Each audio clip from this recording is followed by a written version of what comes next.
Okay, let's check part 6. Part 6 मध्ये आपण आधी app.py चेक करू. तो app.py मध्ये गोष्टी सेम आहेत आपल्या, रजिस्टर, लॉग इन आणि डॅशबोर्ड. मग API रजिस्टरचा कोड सेम आहे, लॉग इनचा कोड सेम आहे आणि इथे चेंजेस आहेत. ओके, सो आता इथून आपण वाचूयात. Protected to do API routes. So in real project this repeated token block, ठीक आहे, we will ignore that for now. So API to डूजमध्ये आलो मी, तर करंट युजर आणि करंट युजर आपण घेतला आहे गेट करंट युजरने. एक मेथड लिहिली आहे, सो आपण गेट करंट युजर बघूयात कुठे. So let's just control click. ऑथमध्ये लिहिली आहे आपण, ठीक आहे. सो ऑथमध्ये ठीक आहे, ऑथमधला पहिला पार्ट काय आहे, सेम आहे, hash password, verify password, create token, decode token. Okay, nothing. Get current user. आता बऱ्याचदा आपल्याला युजर सारखा गेट करावा लागतो, सो आपण एक हेल्पर फंक्शन लिहिलं आहे. याला हेल्पर फंक्शन म्हणतो कारण ते आपल्याला हेल्प करतं, म्हणून हेल्पर फंक्शन कॉमन फंक्शनॅलिटीसाठी. So this function checks the token and returns logged in user. This is important functionality. आपल्याला टोकन चेक करायचं आहे आणि टोकनवरून युजर रिटर्न करायचं आहे. तर गेट करंट युजर फंक्शन तो मॉडेल्समधून युजर घेतो. मॉडेल्समध्ये ऑलरेडी आपण बघितलं युजर आणि टू डू दोन टेबल्स आहेत. मग आता तो म्हणतो की request dot headers. Request dot हेडर्समध्ये ऑथरायझेशन नसेल तर त्याला म्हणून टोकन मिसिंग आहे. मग रिक्वेस्ट डॉट हेडर्समध्ये ऑथरायझेशन असेल तर मग तो बघतोय की स्टार्ट्स विथ बेररने आहे का. जर स्टार्ट्स विथ बेररने असेल तर ठीक आहे, नसेल तर त्याला इनव्हॅलिड टोकन फॉर्मॅट म्हण. आणि हे बघूयात आपण काय आहे ते. मग त्याला जेव्हा टोकन मिळतंय तर तो मग ऑथ हेडरला स्प्लिट करतोय आणि मग टोकन घेतोय, टोकन डिकोड करतोय. जर डिकोड टोकनमध्ये डेटा काहीच नाही मिळाला तर टोकन इज इनव्हॅलिड. आणि करंट युजर घेतोय मग की त्या टोकनमधला त्या डेटामधला युजर आय डी घेतोय. ठीक आहे. So just to understand will print everything first. तो मी इथे print authorization header found, print headers घेऊ. ठीक आहे, रिक्वेस्ट हेडर्स आणि हेडर्समधलं ऑथरायझेशन असं सेपरेट करूयात.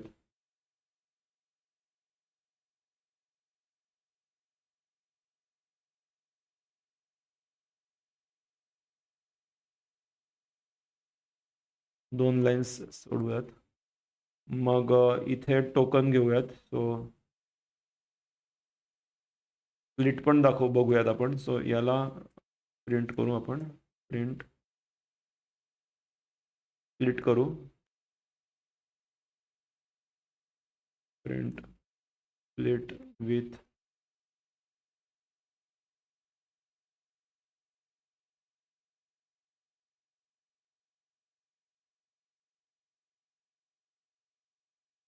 most of this code is standard, you won't have to make any changes in the code. मग डेटा, सो इथे अगेन दोन लाईन सोडू. मग प्रिंट डिकोडेड टोकन डेटा.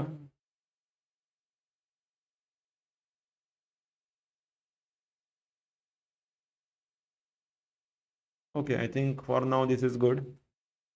मग फायनली रिटर्न करताना करंट युजर रिटर्न करतोय. Okay, all right. सो आपण कोणी पण API टू डूजमध्ये आलो आणि जस्ट फॉर कम्पॅरिझन जर मी पार्ट 5च्या app.pyला आलो तर एकदा चेक करतो. राईट साईडला स्प्लिट रेट करू आणि हा इथे बघू. So just let's have a quick comparison की इथल्या आधी हा पूर्वीचा होता पार्ट 5चा. याच्यामध्ये आपण रिक्वेस्ट आर्ग्समधून घेतल्या आहेत, म्हणजे आपण front end user I D pass करत होता data. Actually user underscore I D pass करत होता फ्रंट एंड. आणि इथे आपण डायरेक्ट गेट करंट युजर घेतोय, म्हणजे आपण इथे काहीच पास नाही करत आहे. युजर आय डी आपण मॅन्युअली पास नाही केला, इथे टोकनशी खेळलं जात आहे. हा सगळ्यात मोठा फरक आहे आणि हा एकमेव फरक आहे माझ्या मते त्यामध्ये. सो तिथून युजर आय डी मिळाला, सॉरी इथे तिथून करंट युजर मिळाला आणि करंट युजर किंवा एरर. आणि करंट युजर असेल तर मग करंट युजरचा आय डी घे आणि मग पुढच्या गोष्टी सेमच आहेत. आणि तसंच मला जर स्टोअर करायचं आहे तर मी अगेन करंट युजर घेतो. करंट युजर मी या मेथडने घेतो गेट करंट युजरच्या, आणि इथून जो युजर मिळेल मला त्या युजरला त्या युजरप्रमाणे त्या युजरचा आय डी मी पास करतोय. सो अगेन मागच्या कोडमध्ये आपण registered to do list add करताना user underscore I D pass केला होता आपण API राऊटला, आणि या केसमध्ये आपण तो करणार नाही. या केसमध्ये आपण वेगळ्या पद्धतीने युजरला हँडल करतोय. And this is getting closer to the industry standard now. तर सगळ्यांमध्ये एवढा एकच चेंज आहे, बाकी काही चेंज नाही आहे. दिस इज गुड. ठीक आहे. तो Ctrl+J, Ctrl+C, Python part 6 /app.py, control click, आणि इथे आलो. तो आता फ्रंट एंडला आपल्याला काहीच कळणार नाही, सगळं सेमच दिसणार आहे. सो दिस इज न्यू, काहीच होत नाही कारण आपण तीच फंक्शनॅलिटी जरा वेगळ्या पद्धतीने करतोय. So it means that we have to check the code. पण आता इथे आउटपुट चेंज झालेलं आहे आपल्याला, right? Okay. So this needs checking. Let's put it to the right. आणि before checking this output, let's first check the front end page of insert. तो टेम्पलेट्समध्ये जाऊ. टेम्पलेट्समध्ये डॅशबोर्डला Ctrl+B. तो इथे आपण बटन क्लिकवर जिथे इन्सर्ट करतोय तिथला कोड बघूया. ठीक आहे.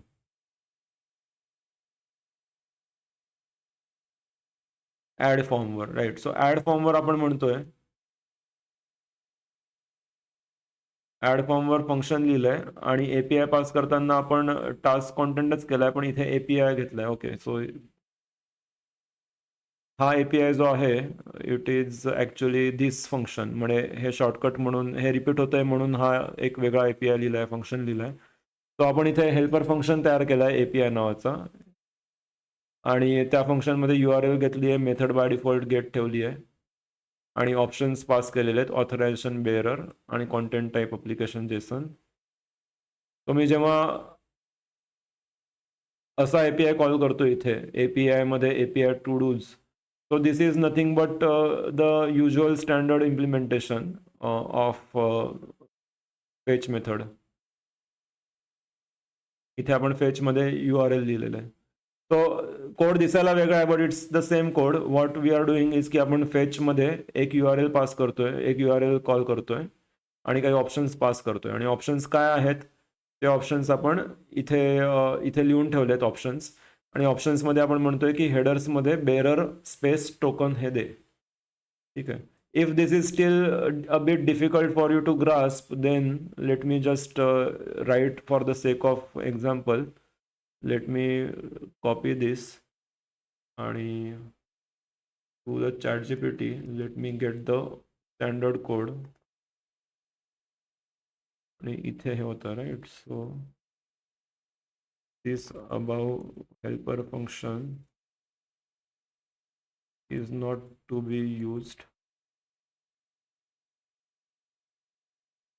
So give me copy pastable code like we had in the past. So मग हा मी कमेंट करेल आणि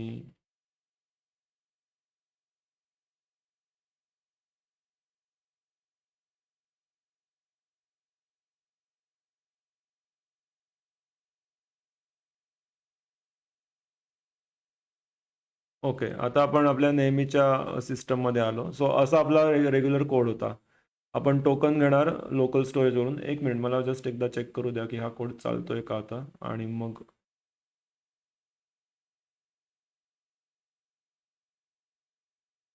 येस होतोय. हां. सो आपण काय म्हणतो, ॲड फॉर्मच्या फॉर्मवर बटन क्लिकवर सबमिट बटन ऐकत राहा. इव्हेंटला, कोणत्या इव्हेंटला ऐकत राहा? सबमिटच्या इव्हेंटला ऐकत राहा.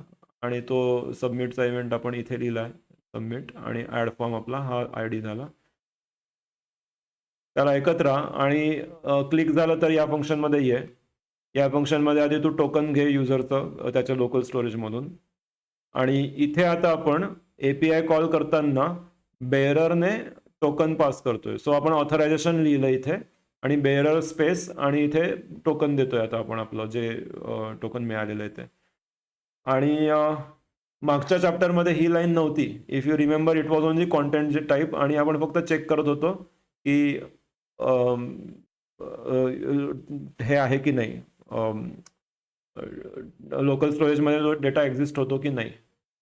तो एक मिनिट हा राईट साईडला लावतो, Ctrl+B. आणि इथे जर आपण बघितलं तर इथे लास्ट इथे बघू शकतो की लास्टमध्ये हेडर्समध्ये फक्त कॉन्टेंट टाईप होतं, पण इथे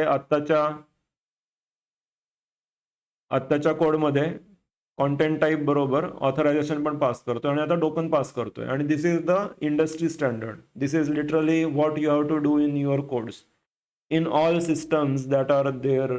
युजली जे JWT टोकन वापरतात त्या सगळ्याच ठिकाणी तुम्हाला हे बेअरर स्पेस आणि टोकन असंच पाठवलेलं दिसेल. आणि बाकीचा कोड सेम आहे. सो आपण हा API कॉल करतोय पोस्ट मेथडने, बेअररने टोकन पास करतोय आणि डेटा आपला जो द्यायचा आहे तो जे स्ट्रिंगीफाय मध्ये घेतला, आणि आलेला आन्सर जे आहे, जर उत्तर चुकीत काय 401 आला तर आपण म्हणजे काहीतरी एरर आला तर आपण डायरेक्ट लॉग इनला पाठवतोय, नाहीतर आपण डेटा घेतोय आणि डेटा आपण रेंडर करतोय कुठेतरी. ठीक आहे, डेटा डायरेक्ट आपण दाखवतोय. आणि सो बस आपण तो करून घेतला आणि काम झालं आपलं, कारण लोड टूल्स नंतर रन होतोच आहे आणि तो अपडेटेड डेटा दाखवतोय. सो आपला डेटा मिळाला म्हणजे आपला मेन कोड संपला तिथे. बाकीच्या गोष्टी त्या एरर हँडलिंग झाल्यात या, आणि आपण कन्सोल लॉगमध्ये म्हणतोय tool created, sorry to do created. ठीक आहे. So what exactly is happening with this bearer आणि ऑथरायझेशनने. Now let's go to app.py. आणि कोड इथे येईल, सॉरी कोड इथे नाही, कोड येईल इथे. कोड इथे येईल, तो आधी म्हणतोय गेट करंट युजर. तो आधी बघेल की मला युजर घ्यायचा आहे आणि टोकनवरून आपण युजर घेणार आहे. टोकनवरून युजर कसा मिळू शकतो, बिकॉज वी हॅव सीन की जेव्हा आपण टोकन क्रिएट करतोय तेव्हा युजर आयडी आपण पास केलेला आहे, म्हणजे आपण काहीतरी एन्क्रिप्ट करून ठेवला आहे डेटा आणि त्या टोकनमध्ये युजर आयडी स्टोअर करून ठेवला आहे. क्रिएट टोकन केव्हा होतंय, जेव्हा तो लॉग इनमध्ये येतोय. सो लॉग इन केल्यावर आपण टोकन क्रिएट करतोय, फ्रंट एंडला स्टोअर केलं, आणि गेट युजर टोकनमध्ये, सॉरी गेट करंट युजरमध्ये आपण ते टोकन आता वाचणार आहोत, आणि ते टोकन आपल्याला इथे मिळतंय. इथे टोकन मिळतंय आपल्याला. तो आता रन करू कोड, आणि हा जो हे प्रिंट स्टेटमेंट जे टाकले ते बघूयात. So let's add something new. आणि इथून आपला डेटा मिळाला, सुरुवात झाली आहे. एक मिनिट. प्रिंट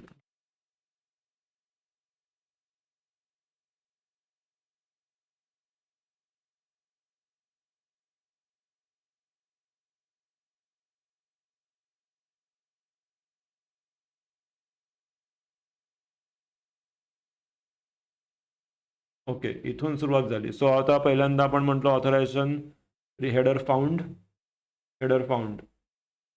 आणि मग हेडर काय मिळालं, रिक्वेस्ट डॉट हेडर्स. तर हे सगळं हेडर्स झालं पूर्ण, एवढं हे सगळं हेडर्स झाले. त्या हेडर्स मधलं आपण म्हणतो ऑथरायझेशनच दे मला. तो त्या हेडर्स मधलं ऑथरायझेशन हे आता ऑथरायझेशन इथपर्यंत आहे, मग हे त्याने इथे दिलं, फक्त ऑथरायझेशन घेतलं आपण. मग स्प्लिट विथ दिस. मग आता बेअरर स्पेस इंडस्ट्री स्टँडर्ड आहे, तो आपण स्पेस असते म्हणून आपण स्पेसने स्प्लिट केलं. स्प्लिटने केल्यावर आपल्याला दोन गोष्टी मिळाल्यात. एक बेअरर मिळाला लेफ्ट साईडला लिस्टमध्ये, आणि राईट साईडला आपल्याला टोकन मिळालं. तो 0 म्हणजे बेअरर, 1 म्हणजे हे टोकन 1 घेतलं, तो ते 1 म्हणजे टोकन. या टोकनला आपण डिकोड फंक्शन वापरलं, मग आपल्याला डेटा मिळाला आपला. सो डिकोड मिळाल्यानंतर आपल्याला हा डेटा मिळाला जो आपल्याकडे होता तो. आणि या डेटामध्ये आपण युजर अंडरस्कोर आयडी टाकून ठेवलाय. आपल्याला माहिती आहे की काय आपली सिग्नेचर आहे टोकनची. तो आपण युजर आयडी मिळाला, तो त्या डेटामधून युजर अंडरस्कोर आयडी आपण घेतला. हा डेटा आहे, या डेटाचा युजर अंडरस्कोर आयडी आपल्याला मिळाला इथे 5, आणि मग user dot query dot gate 5, आणि मग 5वा युजर इथे करंट युजरमध्ये मिळेल. आणि तो आपण रिटर्न केला. रिटर्न करताना जस्ट एरर नको, एररसाठी पण आपण इथे टाकलंय, but it's fine if you don't add this. So this is how we are getting the user I D from the token.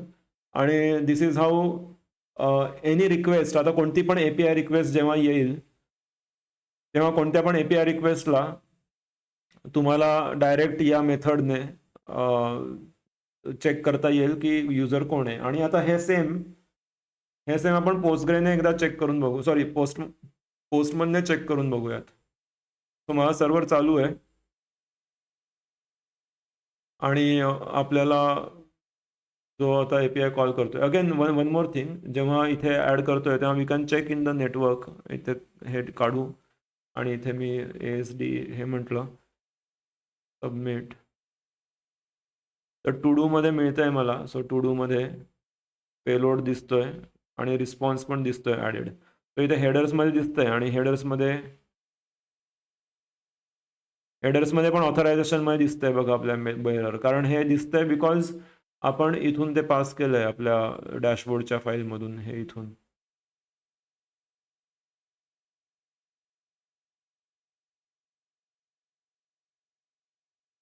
तर ही 5व्याची आहे इथून.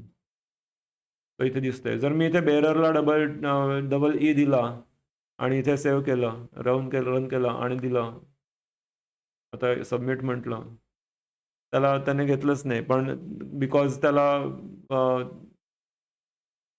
त्याला इथे रिस्पॉन्स 401 मिळाला आणि मग त्याने लॉग इनला दिलं. But let's log in again. तो इथे बेरर दिलंय म्हणून आपल्याला या ठिकाणी नेटवर्कमध्ये आपल्याला ऑथरायझेशन दिसतंय की काय ऑथरायझेशन आहे. इवन लोड करताना पण आपण ते पास केलेलं आहे म्हणून आपल्याला टोकन मिळतंय. ठीक आहे. सो आपल्याला हा API कॉल आता याला वापरू आपण. इथे पोस्टमनमध्ये येतो, गेट घेतो आणि let's run this todos आणि सेंड म्हटलं तर टोकन इज मिसिंग म्हणतोय. तो मी आता इथे ऑथरायझेशनमध्ये नो ऑथच्या ऐवजी बेअर टोकन आहे. तो इथे टोकनला मी टोकन पास केलं. तर त्याने because it is industry practice बेअरर त्याने ऑटोमॅटिकली लिहिलेलं आहे मला वाटतं. सो मी इथे फक्त टोकन पास करतो आणि सेंड म्हणतो. तर मला त्या युजरचा डेटा दिसतोय सगळा. आणि जर मला ते बेअरर ॲक्च्युली चेक करायचं आहे की खरंच मलाच बेअरर लिहायचं आहे तर मी इथे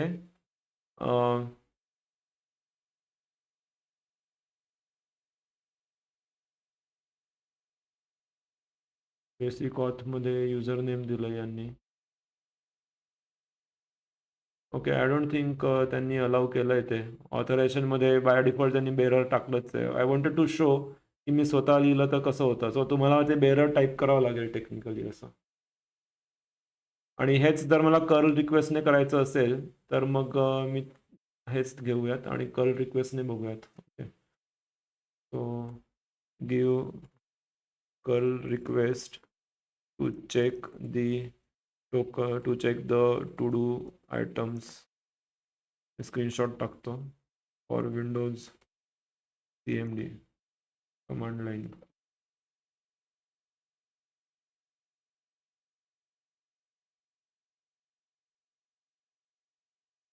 ओके, सो आता आपण आधी विदाऊट टोकन करूयात. तो टोकन इज इनव्हॅलिड कारण बेररच्या पुढे काही हेच नाही आहे. पण आता पेस्ट करताना नोटपॅड आणि टोकन पास करू आता.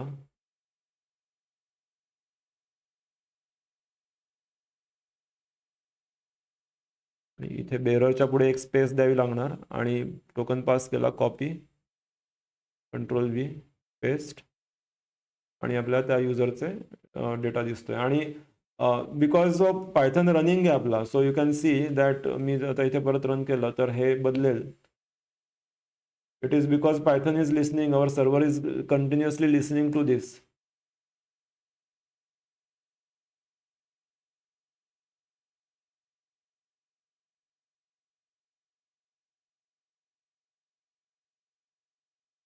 सो यू सॉ की हे अपडेट झालं because it is continuously listening to that.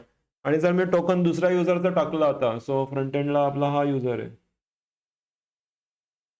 Front एंडला हा युजर आहे, याचं टोकन वेगळं आहे, सो मी याचं टोकन घेतो आता. लेट्स टेक द टोकन आणि इथे बदलूयात.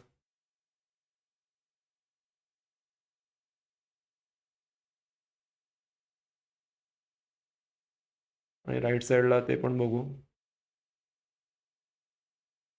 तो इथे एकच आहे आणि इथे पण अपडेट झाला आहे. तो हा नवीन आला आपला.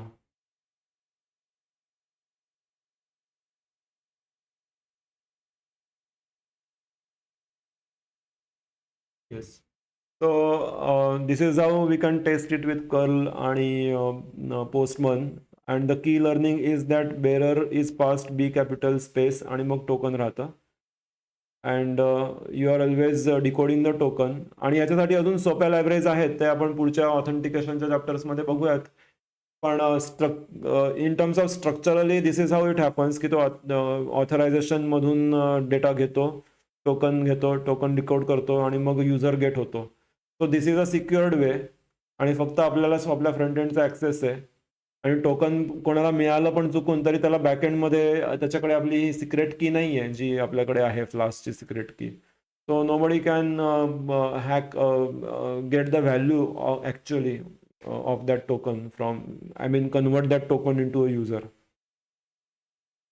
So to summarize, what we saw in this chapter is just one thing. We saw how we can extract token from the header, how to pass token from authorization, and how in the backend we can access that header.